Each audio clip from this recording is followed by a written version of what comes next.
Hello everyone, how are you all? I welcome you all back to your political science class. We were doing chapter number 6 of your political science book, which was United Nations and its Organizations, जिसमें हम पढ़ रहे थे अलग अलग organisations के बारे में, अलग अलग इंटरनेशनल ऑर्गेनाइजेशंस के बारे में हमने स्टडी किया था, प्लस वो कितना क्रूशियल रोल प्ले करती हैं वो भी हमने इसके प्रीवियस पार्ट में डिस्कस कर लिया था, जैसे कि वर्ल्ड बैंक, आईएमएफ, क्यों ये इतने ज्यादा इंपॉर्टेंट है एक ग्लोबल स्टेज पे और कैसे ये जितने भी नेशंस हैं ये आपस में क्या करते हैं, कोऑपरेट करते हैं एक दूसरे के साथ अलग अलग मैटर्स में, और कैसे जो United Nations and its organisations, ये जो ऑर्गेनाइजेशन है, ये जो पूरा ग्रुप है, ये किसके लिए स्टैंड करता है? It stands for diversity. कितना ज्यादा डाइवर्स है, कितना ज्यादा हेट्रोजेनस ये ग्रुप है, वो भी हमने इसके प्रीवियस पार्ट में पढ़ लिया था। आज हम इसका पार्ट 2 स्टार्ट करने वाले हैं और देखेंगे हम कि इसका ज्यूरिसडिक्शन कैसे वर्क करता है। ज्यूरिसडिक्शन ऑफ द यूएन के बारे में हम पढ़ने वाले हैं। The leaders in this meeting decided that the following steps should be taken to make the UN relevant in the changing context. अब जैसे जैसे टाइम बदल रहा था तो UN के जो मेंबर्स थे उनको फील हुआ कि जो ऑब्जेक्टिव्स हैं उनको भी थोड़ा चेंज किया जाना चाहिए with the changing time. Creation of peace building commission उन्होंने डिसाइड किया कि ऐसा एक क्या कहते हैं कमीशन सेटअप होना चाहिए जिसमें जो सोलली किस पे ध्यान देगा, पीस मेंटेन करने पे ध्यान देगा।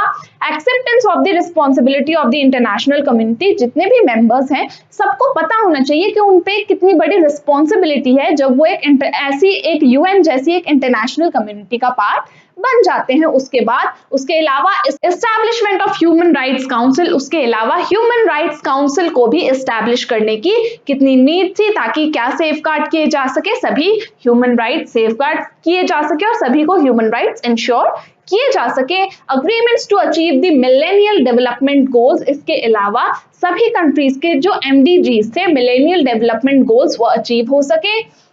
Creation of a democracy fund, इसके अलावा एक डेमोक्रेसी फंड बनाया जाए जिसमें सभी जो कंट्री मेंबर्स हैं वो कंट्रीब्यूट करेंगे।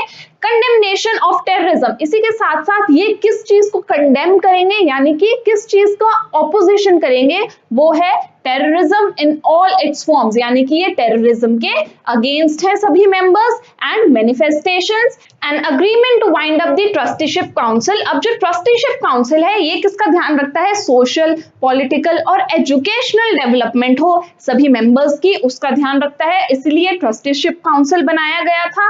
हम आगे देखेंगे India and the UN reforms, यानी कि इंडिया और यूएन रिफॉर्म्स में क्या रिलेशन है वो अब हम पढ़ेंगे।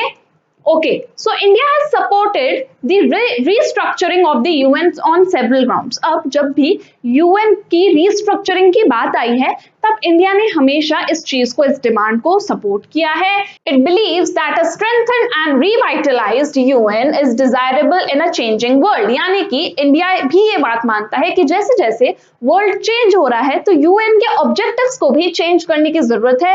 यूएन को भी चेंजिंग वर्ल्ड के साथ अपने ऑब्जेक्टिव्स, अपने सिनेरियो, सब कुछ चेंज करने की जरूरत है, अपने एम्स, अपने गोल्स को चेंज करने की जरूरत है। India also supports an enhanced role for the UN, इसलिए इंडिया भी ये मानता है कि यूएन का रोल और ज्यादा प्रोमिनेंट होना चाहिए वर्ल्ड के अंदर इन promoting development and cooperation among states, यानी कि किस वे में प्रोमिनेंट होना चाहिए, यानी कि यूएन को हेल्प करनी चाहिए कि वो स्टेट्स के बीच में और ज्यादा कोऑपरेशन एस्टैब्लिश करे और ज्यादा हार्मनी एस्टैब्लिश कर सके ताकि वो सभी स्टेट्स आपस में एक साथ डेवलप कर सकें। India believes that development should be central to the UN's agenda. India भी ये मानता है कि यूएन का जो एजेंडा है उसमें डेवलपमेंट सबसे टॉप प्रायोरिटी होनी चाहिए, as it is vital precondition for the maintenance of the international peace, क्योंकि जो डेवलपमेंट है उसी के थ्रू क्या आ सकती है, इंटरनेशनल पीस और सिक्योरिटी आ सकती है। India supports an increase in the number of both permanent and non permanent members, यानी कि इंडिया भी ये बात मानता है कि यूएन को अपने permanent as well as non permanent member की जो सीट्स हैं उनको इंक्रीज करना चाहिए। India itself also wishes to be a permanent member in a restructured UN, यानी कि ये क्वेश्चन मैंने आपसे लास्ट क्लास में पूछा था, तो इंडिया भी चाहता है कि वो यूएन का एक परमानेंट मेंबर बने। यूएन का परमानेंट मेंबर बनने के लिए India from time to time जो क्राइटेरिया है उसको फुलफिल करने की कोशिश करता रहा है। India's claim to be a permanent seat in the security council. India has also made regular financial contributions to the UN में बार बार इंडिया ने फाइनेंशियल contributions भी दी हैं and never flattered on its payments. Neighboring Pakistan with which India has troubled relations, हम सब जानते हैं कि हमारे इंडिया के साथ पाकिस्तान के अच्छे relations नहीं हैं, is not only country that is reluctant to see India become a permanent veto, और इसीलिए पाकिस्तान कभी भी इंडिया को एक परमानेंट मेंबर UN का होते हुए नहीं देख सकता, veto member of the security council. इसीलिए जो पाकिस्तान है वो कभी नहीं चाहता कि इंडिया एक परमानेंट वीटो मेंबर बने, किसका, यूएन सिक्योरिटी काउंसिल का, और इंडिया अभी भी ट्राई कर रहा है एक परमानेंट मेंबर बनने का यूएन सिक्योरिटी काउंसिल के अंदर। ये तो हमने पहले डिस्कस कर ही लिया था कि कौन कौन से प्रिविलेजेस दिए जाते हैं एक परमानेंट सिक्योरिटी काउंसिल मेंबर को। अब बात करेंगे UN in a unipolar world, यानी कि यूनिपोलर वर्ल्ड में यूएन का क्या रोल है वो अब हम देखेंगे। In a unipolar world in which the US is dominant, हम सब जानते हैं कि यूनिपोलर वर्ल्ड किसे कहा जाता है, जिसमें यूएसए की डोमिनेशन है। The UN can and has serve to bring the US and the rest of the world into discussions over various issues, यानी कि यूएन ने ये इंश्योर किया है कि जो वर्ल्ड है उसमें अलग अलग तरीके के जो इश्यूज एग्जिस्ट करते हैं कंट्री उन पे डिस्कस करे।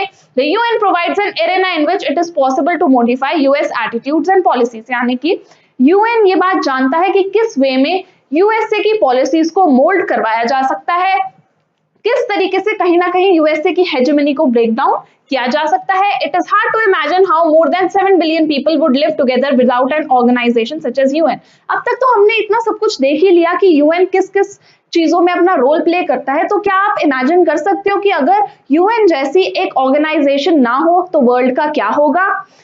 Peoples and governments will have to find ways of supporting and using UN and other international organizations in ways that are consistent with their own interest. अब countries क्या करती हैं कि जो यूएन है और जो बाकी ऑर्गेनाइजेशंस हैं उनको इस अकॉर्डिंग वो इनका मेंबर बनती हैं या फिर इस अकॉर्डिंग उनको शेप देने की, डिसीजंस को शेप देने की कोशिश करती है जो कि उस कंट्री के इंटरेस्ट में हो and the interest of the international community more broadly, और इंटरनेशनल कम्युनिटी के भी इंटरेस्ट में वो डिसीजन लाई करता हो। And with this we come to an end of our today's session.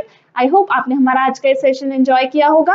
Learn करो के प्रीमियम सब्सक्रिप्शन में आपको मिलती हैं live classes from any time anywhere, आप कहीं से भी हमारे लाइव क्लासेस एंजॉय कर सकते हैं।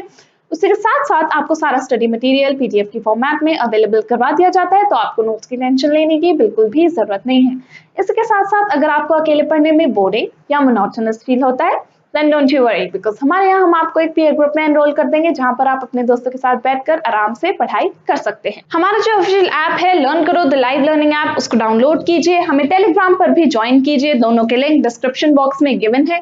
इसी के साथ हमारे chapter United Nations and its organisations यहीं पे एंड होता है। And now I shall see you in the next class with a new chapter. Till then take care, bye bye.